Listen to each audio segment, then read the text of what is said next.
Motivasi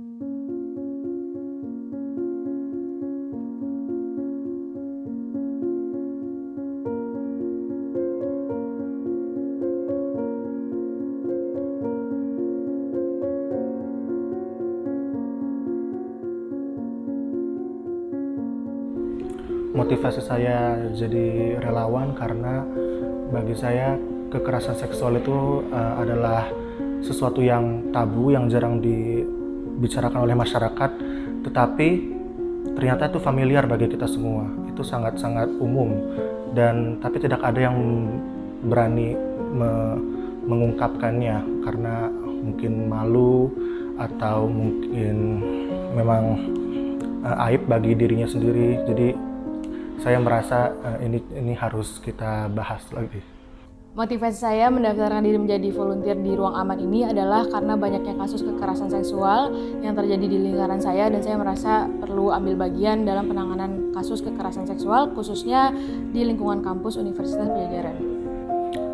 Motivasinya sendiri sih datang dari pengalaman pribadi dan pengalaman orang-orang sekitar saya yang juga banyak yang menjadi korban, menjadi penyintas kekerasan seksual. Jadi ya, dengan adanya program yang dibuka oleh Unpad, saya sangat-sangat tergerak untuk jadi volunteer.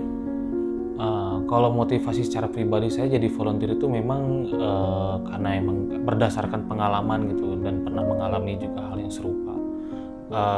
Bukan saya pribadi tapi lebih ke teman-teman gitu, teman-teman saya, dan cukup banyak teman-teman yang mengalaminya sehingga itu menyadarkan saya bahwa orang-orang seperti teman-teman saya ini perlu dibantu, dan ini gak sedikit gitu jumlahnya, dan itu mereka memerlukan bantuan kita gitu, mereka memerlukan bantuan juga untuk speak up, kurang lebihnya gitu.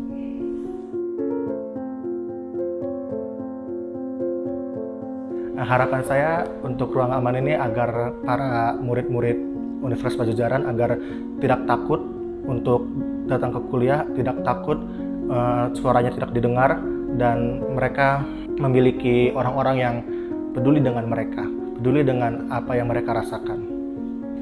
Dengan adanya Ruang Aman ini, harapannya adalah kita bisa sama-sama berdampingan menuntaskan kasus kekerasan seksual yang terjadi di lingkungan kampus Universitas Padjadjaran. Harapannya dengan adanya Ruang Aman, safe space untuk penyintas-penyintas kekerasan seksual yang sebelumnya tidak mempunyai tempat untuk mereka mengadu atau bercerita, saya berharap Ruang Aman ini akan menjadi tempat amannya mereka untuk mereka bercerita, dan mungkin kita akan dapat membantu dengan apapun yang mereka harapkan gitu. Harapan saya secara pribadi tentang Ruang Aman ini memang bagi para penyintas yang mengalami beberapa perilaku yang tidak menyenangkan gitu dapat lebih bercerita lebih banyak, juga mendapatkan tempat, juga bisa lebih terbuka kepada teman-teman, barangkali bisa membantu gitu. Dan juga semoga kedepannya juga ini akan mengurangi gitu, dapat menanggulangi beberapa kejadian yang tidak menyenangkan gitu, terutama kepada para penyintas ini agar tidak terulang lagi gitu peristiwa yang mungkin juga serupa.